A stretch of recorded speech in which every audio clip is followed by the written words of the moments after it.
Assalamualaikum warahmatullahi wabarakatuh. Alhamdulillahirabbil alamin wassalatu wassalamu ala nabiyyina Muhammadin wa ala alihi wa sahbihi ajma'in, amma ba'd. Alhamdulillah, segala syukur senantiasa kita panjatkan kepada Allah Subhanahu wa taala yang sampai pagi hari ini kita masih diberikan nikmat berupa sehat, nikmat berupa iman, nikmat berupa Islam. Kita berharap kepada Allah Subhanahu wa taala semoga Allah mengaruniakan kepada kita keistiqomahan di atas ketaatan, istiqomah di dalam belajar ilmu agama, dimudahkan Allah untuk bisa memahami serta mengamalkannya, sehingga ini semuanya bisa menjadi bekal kita kelak ketika menghadap Allah Subhanahu wa taala. Amin ya rabbal alamin. Bapak Ibu sekalian rahimakumullah, kita lanjutkan pembahasan kita tentang syarah kitab tauhid, yaitu kita masih berada pada bab sikap berlebihan terhadap kuburan orang-orang soleh akan menjadikannya sebagai berhala yang disembah selain Allah Subhanahu wa taala. Kemudian disebutkan dalam riwayat Ibnu Jarir dengan sanadnya dari Sufyan, dari Mansur, dari Imam Mujahid mengenai ayat afara'aitumul lata wal uzza, apakah patut kamu orang-orang musyrik menganggap berhala al-lata dan al-uzza, ya, lata dan uzza. Ini surat An-Najm ayat 19. Ya, jadi dari Imam Mujahid, ya, beliau mengomentari ayat ini. Imam Mujahid itu seorang imam tabi'in, ya, generasi setelah sahabat. Kemudian beliau mengatakan tentang ayat ini tadi, Al-Lata adalah orang yang dahulunya mengaduk tepung, ya, dengan air atau minyak untuk para jamaah haji. Setelah ia meninggal, maka mereka pun senantiasa mendatangi kuburannya. Kemudian juga dikatakan oleh Imam Ibnu Abbas, ya, sahabat Ibnu Abbas radhiyallahu anhu, beliau mengatakan dia itu pada mulanya adalah orang yang mengadukan tepung untuk para jamaah haji. Ya, jadi kesimpulannya Al-Lata ini adalah orang soleh dulunya itu. Ya, suka apa? Bikin roti, kemudian dibagi-bagikan kepada jamaah haji, orang soleh. Lalu ketika beliau meninggal, ya, maka kuburannya apa? Senantiasa didatangi orang. Ya, lama-lama disembah. Ini, ya. Dan Al-Lata ini merupakan salah satu sesembahan kaum musyrikin jahiliyah yang berada di daerah Taif, ya. Dan orang-orang Quraisy serta semua orang Arab ini dulunya ini, ya, zaman jahiliyah, mereka sangat mengagungkannya, ya, dan mempersembahkan berbagai macam ritual ibadah kepadanya, ya, kepada Lata tadi, ya, kuburan yang akhirnya dikeramatkan. Ini kuburan orang soleh kemudian dikeramatkan, ya, senantiasa diziarahi, ya, kemudian dikeramatkan, mereka ibadah di situ, lama-lama disembah, ya, lama-lama disembah. Adapun Imam Ibnu Katsir rahimahullah taala, beliau mengatakan tentang Al-Lata ini, Al-Lata adalah batu besar berwarna putih yang diukir, di atasnya dibuat rumah dan terletak di daerah Taif. Rumah itu dihiasi dengan kelambu dan ada juru kuncinya. Di sekelilingnya terdapat lapangan luas. Batu ini diagung-agungkan oleh penduduk Taif, yaitu Bani Thaqif dan juga suku-suku yang lainnya. Mereka sangat membanggakannya di atas suku bangsa Arab yang lainnya, ya, selain Quraisy. Ya, ini Al-Lata. Ya, jadi bentuknya apa? Kuburan, Pak, kuburan orang soleh, ya, diagung-agungkan. Ibnu Katsir mengatakan batu putih besar, ya, yang dibuat rumah, ada kelambunya, dihiasi-hiasi gitu, ada juru kuncinya. Sekarang banyak gitu, banyak Pak seperti itu Pak. Kuburan dihias, ya, dikasih kembang, ngalah-ngalahi hotel bintang 5 Pak. Itu di YouTube banyak. Megah sekali Pak, mewah, dihias macam-macam, ya. Ditinggikan kuburannya, kasih selambung, kelambungnya, pasang fotonya. Orang datang ke situ apa? Sujud-sujud Pak. Ya, musab-musab nisannya. Ya. Ini terjadi seperti ini. Ini adalah cara beragamanya orang jahiliyah dulu Pak, seperti itu. Ya. Maka ya, memang sangat aneh zaman sekarang ya. Sebagian kita mengaku kita zaman modern. Tapi cara beragama kita justru apa? Mengikuti cara jahili, cara jahiliyah. Ya. Mengagung-agungkan kuburan orang soleh ini zaman jahiliyah Pak, ini orang seperti itu mereka mengagung-agungkan apa? Kuburannya Lata. Maka ini apa? Termasuk kesyirikan ya. Makanya mengagung-agungkan orang soleh ya, hulu berlebihan ini bisa apa? Termasuk mengagungkan kuburan orang soleh ini ya. Ini bisa mengantarkan kepada apa? Penyembahan terhadap kuburan tadi. Ya, bisa mengantarkan kepada kesyirikan. Kemudian Syekh Abdurrahman bin Hasan Al-Syekh rahimahullah beliau mengatakan tidak ada pertentangan di antara kedua pendapat tersebut. Ya, maksudnya mengatakan di kuburan, ada yang mengatakan Ibnu Katsir mengatakan ini apa? Batu putih besar yang diukir gitu ya, dikasih rumah kelambu dan seterusnya, dihias. Beliau mengatakan tidak ada pertentangan di antara kedua pendapat tersebut. Ya. Sesungguhnya mereka orang musyrik jahiliyah ini menyembah batu dan kuburan orang soleh. Ya, dan menjadikannya sebagai sesembahan dan mengagungkannya. Ya, jadi Lata ini dulu orang soleh. Ya. Jadi bukan nama apa patung berhala dinamai Lata dan seterusnya. Ya. Ini adalah orang soleh dulu.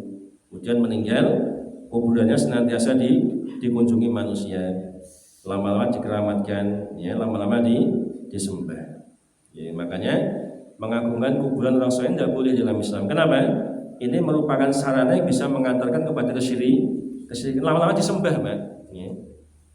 Lo tahu dari mana? Ya kita belajar dari pengalaman sejak dulu seperti itu fenomenanya Pak. Ya, makanya Nabi apa? Mewanti-wanti, tidak boleh mengagungkan kuburan orang soleh, tidak boleh Pak. Ya. Maka kuburan Nabi ya biasa, ya. Tidak diagung-agungkan, ya. Tidak, ya. Jadi kuburan Baqi itu ya biasa seperti itu Pak. Padahal di dalamnya itu apa? Jelas orang soleh gitu. Banyak para sahabat kan itu Pak ya, yang meninggal perang Uhud Pak. Ini orang-orang soleh ini Pak, gitu. Dijamin surga ini. Tapi di sana biasa aja Pak, ya. Tidak diagung-agungkan, ya. Enggak Pak. Padahal jelas orang soleh, jelas sahabat Nabi Pak, wali Allah itu Pak. Ya. Karena memang tidak boleh mengagungkan kuburan. Ya. Kemudian, lalu apa itu Al-Uzza? Ya, kan Lata dan Uzza. Lalu apa itu Uzza? Al-Uzza ini merupakan salah satu berhala sesembahan kaum musyrikin Arab. Ya. Al-Uzza ini berada di daerah Nakhlah, suatu daerah di antara kota Mekah dan Taif, dan merupakan berhala yang paling besar. Kaum musyrikin Arab biasa mempersembahkan berbagai macam ibadah kepada Al-Uzza tersebut. Ya. Lalu apa bentuknya Uzza ini? Ternyata Uzza ini Pak, Tuhan sekalian, Allah ya. Ini hanyalah sebuah pohon. Ya, Al-Uzza itu bentuknya adalah sebuah pohon. Ya. Ibnu Jarir rahimahullah beliau mengatakan Al-Uzza adalah pohon yang di atasnya dibangun rumah dan ditutupi dengan kelambu. Ya. Pohon itu terletak di antara kota Mekah dan Taif. Dahulu orang-orang Quraisy sangat mengagungkannya. Ya. Bahkan ya, saking mereka itu mengagungkan pohon tersebut, ya, Uzza tadi, maka ketika perang Uhud,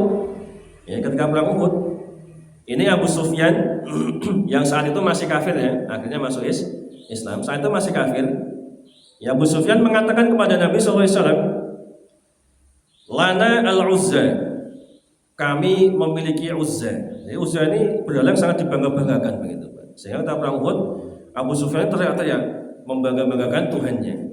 Lana al-Uzza, kami miliki al-Uzza. Wala Uzza lakum, sedangkan kalian tidak punya Uzza. Ini dibangga-banggakan, Pak. Ya, ketika perang Uhud.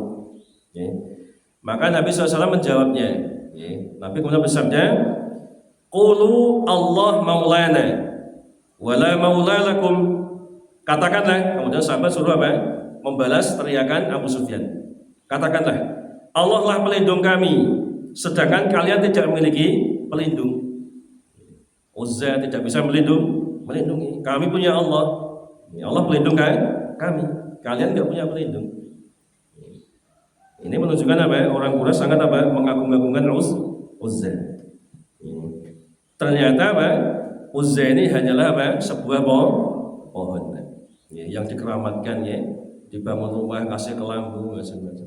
Ternyata sekarang juga hanya gitu, Pak, pohon-pohon yang dikeramatkan. Ya. Padahal cuma pohon biasa, Pak. Ya, dikeramatkan, Pak. Disembah. Setiap tahun dibikin sesajen, Pak. Ya. Ditaruh di bawahnya pohon yang dikeramatkan, ya, pohon yang besar mungkin dikeramatkan, Pak. Ya. Karena mereka meyakini ini ada penunggunya ini, sehingga reksa ini.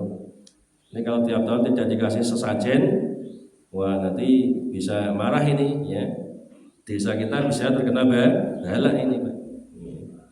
Nah, masuk kesyirikan sekarang. Persis dengan perilaku orang jahiliyah dulu. Mereka mempersembahkan sesajen ibadah, ya, kepada yang mereka agungkan berhala-berhala mereka. Ya, berupa pohon, kuburan, macam-macam, ya. Jadi berhala mereka itu banyak, tidak hanya patung-patung. Ya, maka sekali lagi Bismillah, ya, hendaknya ini semua hal-hal yang bisa mengantarkan pada syirikan ini ditutup rapat-rapat oleh agama kita. Maka tidak boleh, ya, mengagungkan apa? Kuburan orang soleh, tidak boleh. Ya, apalagi cuma pohon. Ya, kita ada pohon besar gitu, ngalang-ngalangi jalan, ya, ditegur gak ono sing wani gitu. Wah, ya ditegur bahaya ya, Pak, ya. Iso mati kok sing negur iki. Engko nek sing negur iki iso mati, Pak. Ya, jawabannya gimana? Ya mesti dong, Pak, sing negur iki mesti mati.